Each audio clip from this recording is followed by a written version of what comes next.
to the Brockport College-Community Orchestra Spring Concert. My name is Scott Horsington, and I am the music director. I have a lot to talk about. I'll try to keep it short. First thing you may have noticed is we have this big screen back here, no paper tickets and no programs. Over the last 2 years, we've been trying to be greener as a music program, so we've eliminated programs and have started using a digital program. We're going to take this a step farther in the fall. We figured out a way to use a QR code scanner for students to sign in and out of concerts so that there's no paper at all. Hopefully it works. I'm sure there's bugs to be worked out. We'll jump off that bridge when we get to it. That being said, if you are here for a specific class, make sure after the concert, when you leave, that you sign a sign-out sheet on the table. Take note back here on these two sides. It's a little hard to see, but there are exit signs here. There are also 2 exit signs back there. We also ask that you turn off your cell phones and other things that go beep in the night. However, at the end, after you turn it back on, you can't see it, but there's some social media links. Twitter, Instagram, Facebook, we are at Brockport Music, so please take a look there. I realized after picking all the music for this concert that every single piece has a story associated with it. So I'll tell you a little bit about each of those stories before we play each piece. That first story is Carmen, which is an opera by George Bizet, who is French. The abridged version of Carmen is a wild gypsy. She happens to get into a fight in front of the cigarette factory she works at, and some commanders from the military come and break it up. One of them is named Don Jose, and he arrests her. To get out of prison, she says, "Hey, come meet me at this bar later, and it'll be great." So he lets her out of prison, they meet at this bar, and they start this torrid love affair. She convinces him that he needs to abandon his family and abandon his post in the military and follow her over the mountains with her friends, which they do. In that process, she meets this other man named Escamillo, who is a bullfighter. And at first she says, "Hey, sorry, I'm kind of with Don Jose, but nice to meet you." Eventually, she starts losing her feelings for Don Jose and decides that she needs to leave him completely and go to Seville and meet the storyteller Escamillo. In that journey, she has her tarot cards read, and the death card comes up. This comes back later, spoiler alert. So they arrive in Seville. She's hanging out with Escamillo, finds out that Don Jose has followed her there because he is obsessed with her, and he confronts her out in front of the bull ring. And she says, "I'm never going to love you. I don't want anything to do with you. I'm done with you." She takes off the ring that he gave her, and she throws it at him, and he stabs her. And that's how it ends. I thought I was being serious. Apparently it's funny, but... With that being said, these are selections from George Bizet's Carmen.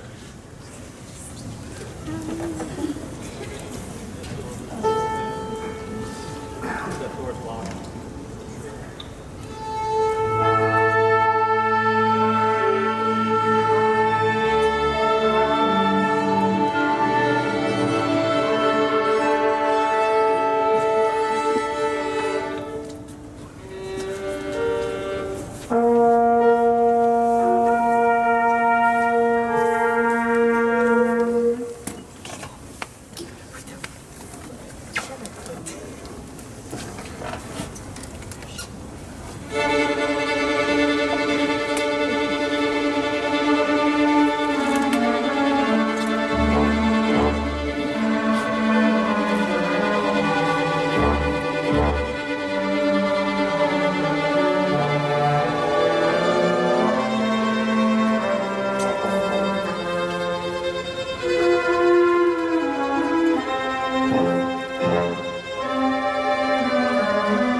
because I don't think I heard it.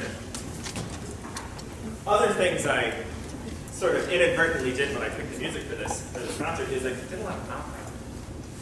As you probably guessed from hearing the story of Carmen, operas are they're very much like soap operas in that there's a lot of characters and there's a lot of confusion and there's a lot of complication. And it's very hard to explain stories in the simplest way possible. I'm going to do my best. So, La Sonnambula, that's Italian for sleepwalker. And this is the story of Amina, who is now it's on. She's a nice young girl. She happens to be a sleepwalker. And she's engaged to Elvino. Elvino used to be dating Lisa, so Lisa's not too happy about this. And then there's a count who comes to town, and he hears that there's a ghost in town and he wants to find this ghost. And it turns out the ghost is just Amina because she's a sleepwalker and people don't know this. Inadvertently one night she sleepwalks into his bedroom. He says, I don't want anything to do with this, I don't want to step on any toes. But before anything can be done about it, Elvino and Teresa, who is Amina's mother, already a lot of characters, they find Amina, she tries to defend herself, and Elvino says, I'm done with you. You're cheating on me, I want nothing to do with you. She's sad, the town is against her. Eventually it comes to light that Lisa, Amina's rival, had witnessed this sleepwalking incident but didn't say anything. And when it's revealed that she knew all along, Elvino realizes that he was wrong. He goes back to Amina and says, I'm sorry, let's get back together, everything's happy. These two particular arias, the first one occurs while Amina is sleepwalking. She happens to be sleepwalking on this really high cliff above the town and everybody sees her. Part of the reason they realize she's a sleepwalker. And she's very sad because Elvino has left her. The aria after that occurs after Elvino has said, sorry, messed up, I'll take you back. Again, everything is happily ever after. I would like to invite to the stage, or I'd like to tell you about her before I invite her, Hailey Cammilleri. Hailey Cammilleri is a graduate of SUNY Brockport. She graduated last spring with a degree in political science and a minor in music studies. You should all be music minors, by the way. She's currently a Master of Public Administration student in the healthcare track, and she works at the Rochester Regional Hospital.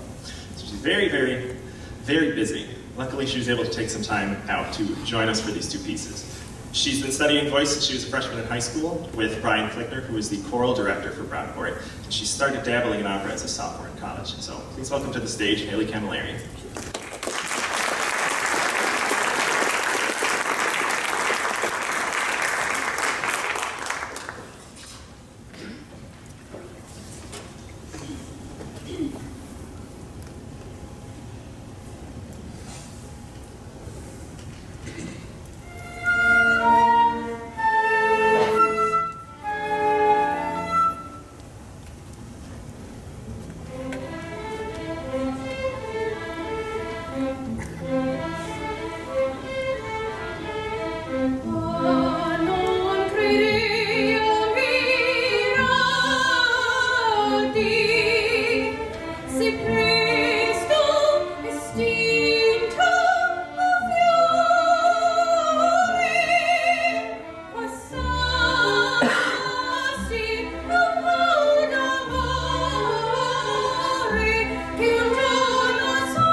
Perfect. Hailey will be joining us after this piece for another aria. I'll tell you more about that when it happens. This next piece, doesn't actually have a story to it. There is certainly a backstory, but there's no story associated with it. Before I can tell you about the piece, I need to tell you a little bit about who Couperin is. He was a French Baroque composer, so this is like late 1600s, early 1700s. He was known as Couperin the Great because his whole family, they were full of musicians, and he was the best one in his family. Fast forward to the early 1900s, Maurice Ravel was the best French composer at the time, or the most well-known French composer at his time. And Ravel was using a lot of contemporary sounds in old musical forms, so he wrote this piece using different kinds of musical forms from the Baroque era, using these modern contemporary harmonies. And each movement of the piece that he wrote was in homage to somebody who had passed. The whole piece itself is an homage to Couperin. That is what that French word means. Tombeau means fall. So this is an homage, like I don't want to say like you're falling down, but you get what I mean. This is the third movement of a four-movement suite by Maurice Ravel. This is the Menuet from the Tombeau de Couperin.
more long stories.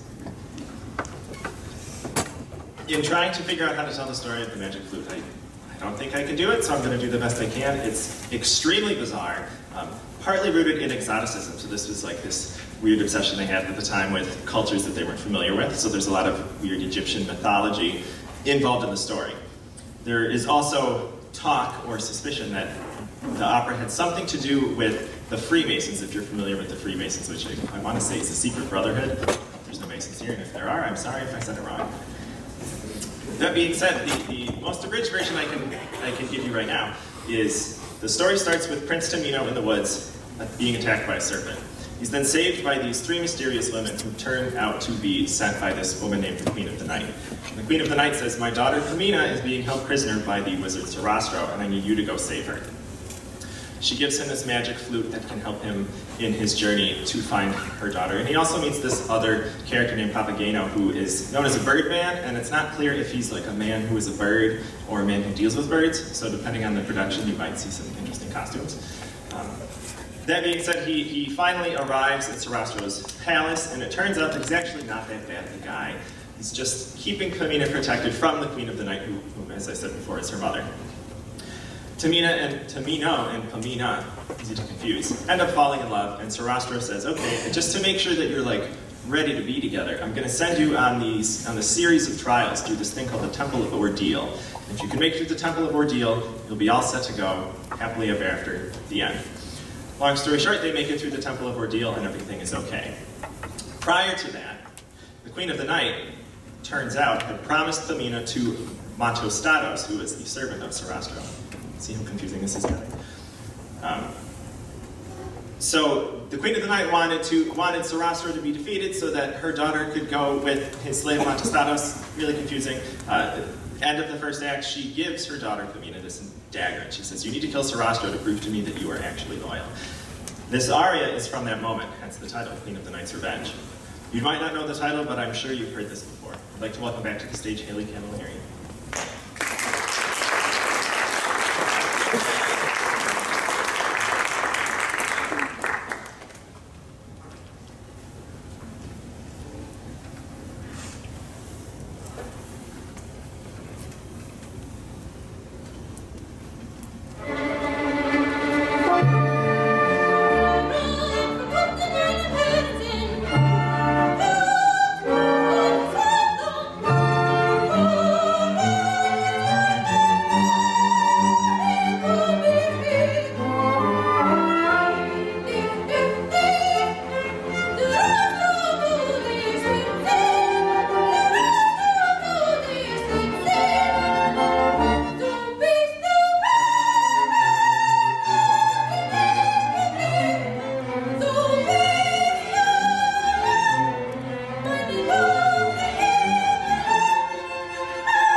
almost reached the end. But before we do, I would like to thank everybody in the orchestra for all the hard work they did this semester, and every semester. I realized, I said I realized a lot tonight. I've had a lot of realizations. One of those realizations was that 2 of these stories involved stabbing or potential stabbing, which reminded me, I would like to share a brief story of, I have a very difficult time keeping hold of my baton in rehearsals, and I've thrown it into the orchestra probably like 5 or 6 times. Typically is the deal. Sorry guys. So far, no actual stabbing. Always good to know. I would like to take a moment to recognize the seniors in our group who will be leaving us at the end of this semester. So seniors, or anybody graduating, if you could please stand up.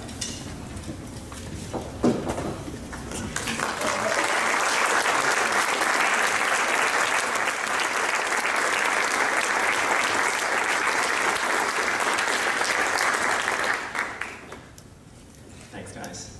We'll miss you. You can always come back. It is a community orchestra. Just throw that out there.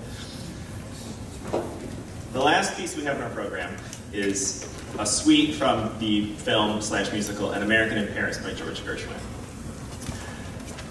This story tells about this post-World War I vet named Jerry. It might actually be World War II, excuse me. And he moves to France, or he stays in France after the war, and he decides he wants to become an artist.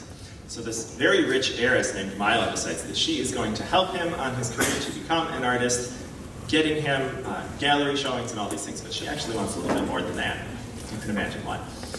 He ends up falling in love with this French woman named Lisa, and he has to try to decide, what do I do? Do I keep on this career path with Mila, who I don't actually love, or do I follow my heart and be with Lisa? At the same time, Lisa has gotten involved with this other Frenchman named Henri, and he wants to take her to the United States so that he can become famous in his own right.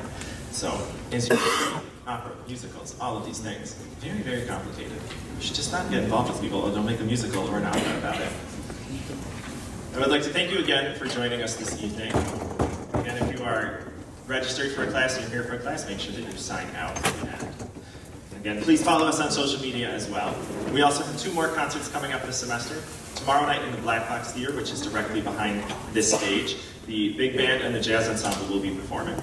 And on Saturday in this space, the Brockport College-Community Choir will be performing. So we hope to see you there. If you're interested in more information on the minors, we have some pamphlets out front. You can also look us up at any one of our multiple social media accounts, or find any professor, or just come into the building, or just be a music minor. Lots of ways to get involved. And thank you for coming out. Here is the suite from An American in Paris by George Gershwin.